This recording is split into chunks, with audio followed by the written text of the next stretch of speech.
Hey folks, it's JG. I'm playing Eternal Evolution, and today I want to talk to you about combat tactics. So, this is one I've been thinking about for a while. I know some other folks like to do videos reviewing maybe a single hero or talking about how to gear one hero. It's not really my style to just go one hero at a time, but what I like to do is give you the general rules, help you understand how you should be thinking about building teams, building heroes, what they're good for, and how they benefit your overall team composition. So today, we're going to talk through squad combat. So this is most of the battles in the game, basically anything that isn't a boss.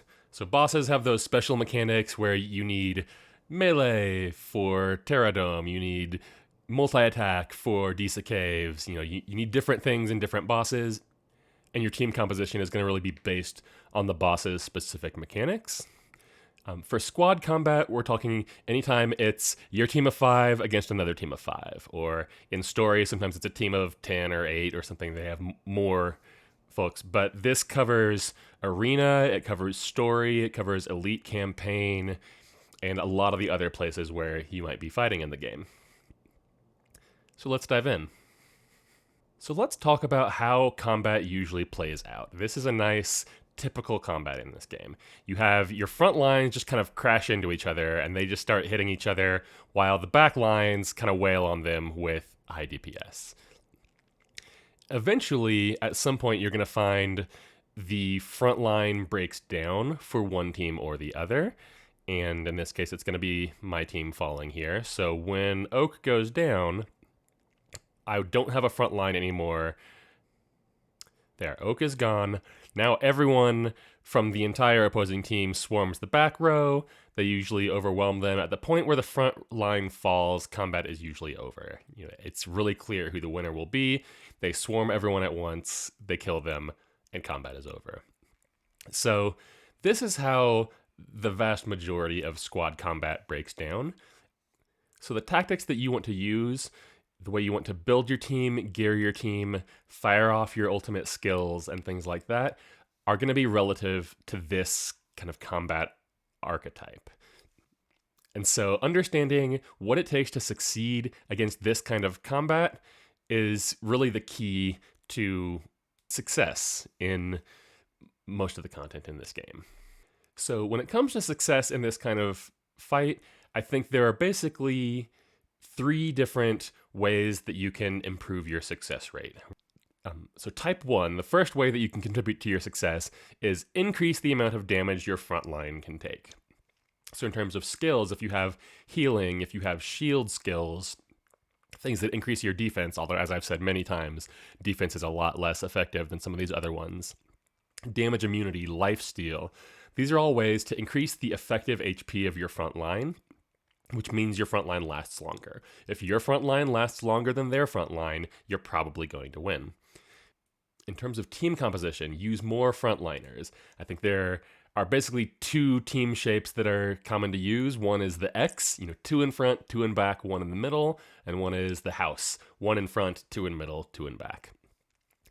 If the house isn't working for you, maybe you need to move to the X and add an extra frontliner. That's a way of increasing the damage that your front line can take. In terms of equipment, damage reduction, HP percent, defense, those are the key stats that are going to improve your capabilities here. The second way you can contribute to success in this kind of fight is decrease the amount of damage that your front line receives. So while the first one is about increasing effective HP, this is about making that effective HP last for longer.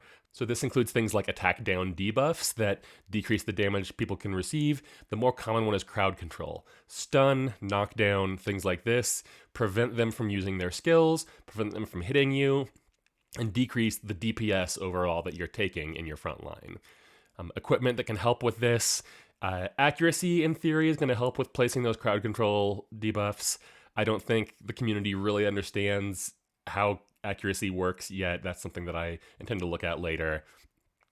Energy up can also help here, getting you to use those ultimate skills faster so that you can control people more frequently.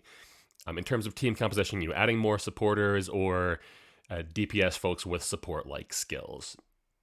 And then the third way to contribute to your success in this kind of battle is increase the amount of damage that you're dealing. So if you want your front line to last longer than their front line, dealing a lot of damage to their front line is one way to do that. So this is really all your glass cannon type builds, folks that pump out a lot of damage. The equipment you want is attack up, crit rate up, crit damage up, attack speed. Note that these are not all equal, and they're not equal across different characters. So definitely look at your specific hero. There are some heroes that can't do critical hits, so crit rate isn't going to be worth anything there, nor will crit damage. In that case, you want to focus on attack percent or attack speed. So your heroes will benefit from those different stats in different ways, but those are the basic stats that you're looking for to build someone that deals a lot of damage to the front line. So this is usually your back row damagers that you're using here. Other things you can think about for increasing damage are buffs. If you have folks that can buff your attack, your crit, or your attack speed, that also increases your team's overall damage. There's also a secret fourth tactic here. This is ignore those rules about how combat works and instead attack their backline directly. So this is talking about assassins. So when folks have displacement skills, where they can jump over the front line or just warp past the front line, warp straight to the back, and start attacking the back line immediately, that disrupts this normal flow of combat, but it can win. So if you're able to kill their DPS early, then your team overall, and especially your front line, is going to be taking a lot less damage. And so these assassin type techniques can really boost your success in certain compositions. The challenging thing on the equip side is you need a little bit of everything. Really, for you to decrease the net damage that your team is taking, then you need to be able to actually score a kill against someone in their back row. If you just kill them halfway before you die, then they're still able to deal 100% of their DPS. So you need to score a kill, which means you need to last long enough, usually with all of them wailing on you, to get in a kill and turn the tides in your favor. Sometimes just the distraction of having you there can be beneficial, but in general, your goal is to score a kill, and if you're behind their front lines, you're going to be taking damage. So you need a combination of tankiness and DPS. So this leads us to basically 4 combat archetypes, which don't map directly to those 4 different tactics. The first one is a tank.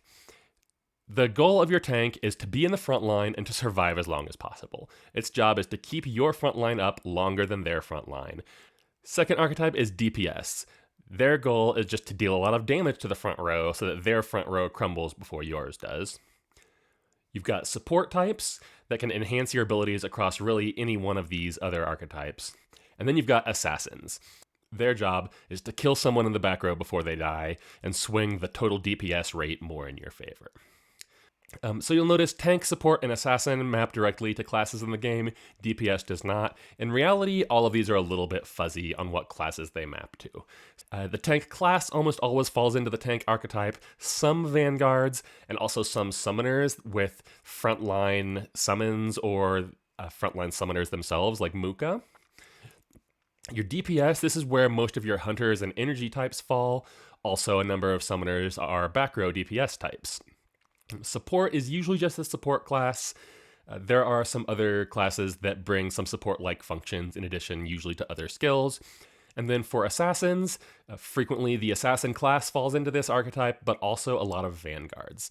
So let's talk through how you actually think about and build each of these combat archetypes. So when you're talking about the tank archetype, not the tank class, the goal here is surviving as long as possible. So you want to build this strictly for survivability. Their job is just to stop people from running past them and hitting your back line. So the damage they put out really doesn't matter. It's a distant third priority. Your top priority is tactic 1, which is increase your effective HP. So you're building with HP percent and damage reduction. Again, defense percent is a possibility. It's not nearly as effective as the other 2. If they bring skills like stun or knockdown or knockback, those are all tactic 2 type skills, things that are decreasing the damage they receive. Skills that increase defense percent, damage reduction, or shield are really good. Shield, I would say, is the best of the 3. It's effectively a heal. It's additional HP that you can apply multiple times throughout the battle. That's going to be one of your best ways to increase effective HP. Sometimes you have damage immunity, where the first time you take a fatal hit, you instead survive and are immune to all damage for a couple of seconds. Obviously, things aren't great once you've taken one fatal hit, but being able to last a little bit longer still improves your overall ability to have this tank row stay intact. Building a DPS type, they are the opposite of the tank. You want to deal maximum damage, and survivability doesn't matter. You build these like a glass cannon. So you don't care about HP, you don't care about defense. What you care about is crit rate, crit damage, attack, or attack speed in some combination that's usually unique to the specific hero. Taylor, for instance, gains a lot of benefits by dealing critical hits, so benefits more from high crit rate than average. Emma, on the other hand, has periods of time where she can't deal any critical hits, and so investing more in attack or attack speed benefit her a lot more. AoE and single target both have value here in different ways. If the other team is going with the house formation, one frontliner, then usually AoE isn't as effective because AoE attacks are usually not as strong as single target attacks, and it's only going to hit that one frontliner. The exception would be sometimes your AoE has a big enough blast radius that it can actually hit the back row, or at least the middle row. And so the AoE can let you start damaging the back rows, the DPS rows, earlier in the battle, so that can be valuable. On the other hand, if they have two people in the front line, or if they have a lot of summoners, so they end up having summons in the front line, they might have 4 or 5 different opponents somewhere in the front line attacking you. AoE is going to be dealing 5x damage if it can hit 5 targets at once, which can make it really effective. And so there are different times you want each of those, but they both can have a lot of value. The third archetype is the support type, and really this breaks down into 3 different classes that are focused on those 3 different combat tactics that we talked about. The first one is your classic healer. Their job is to keep the tanks healed so they last longer. So essentially adding effective HP to your tanks. The second type is a debuffer, someone that is debuffing or controlling the enemy so the tanks are taking less damage.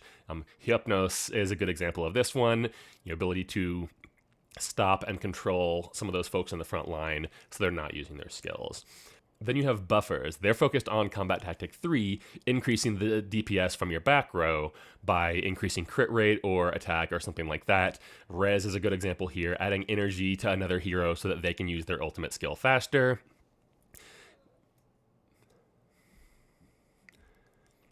So their focus is just on pumping up that DPS so that you kill their front line before your front line dies. Finally, you have the assassin archetype. All of the assassins I've seen in the game so far fall into this, but also a fair number of vanguards. So a lot of folks think that vanguards are basically a tank type, but the reality is a number of them are not. The best example I can think of is Leo. Leo's definitely tanky. He has a lot of HP, but his ultimate skill has him kind of whirling through the front line, and sometimes he gets past the front line. And once he's past the front line, he is not the front line anymore. He's not doing the job of a tank, of stopping their front line from hitting your back line. He's really doing the job of an assassin. He's in their back line, killing people in their back row. And so a lot of the time, if you watch your fights with Leo, you'll see that if you don't have another tank, they'll start hitting your back line. Now, sometimes if Leo's strong enough, he'll just kill everyone on the battle anyway. But really think of him as an assassin. He hits the back row more than he just stays in the front and soaks up tons of damage. As I said before, your assassins only really make a difference if they can kill someone in the back row before they die. Sometimes there can just be benefit to disrupting things, but in general, you want them to last long enough to score at least 1 kill back there. This makes them the hardest to gear because they need almost every stat. This makes them the hardest to gear because they want almost every stat. They want things like HP and damage reduction and defense if it was any good. To last longer, they also want attack, attack speed, and crit rate so they can actually deal enough damage to kill something.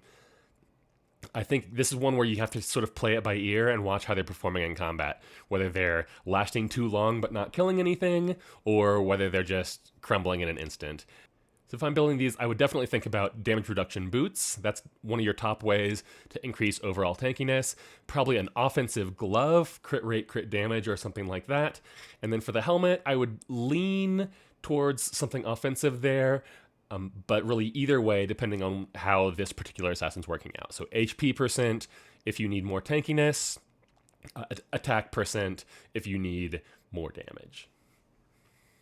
So that is it. That is my summary for how combat tactics work in wave-based content in Eternal Evolution, and how I think about who I need on the team, what their role is, and therefore what kind of gear, what sets, what stats are going to be the best at making them effective in that role.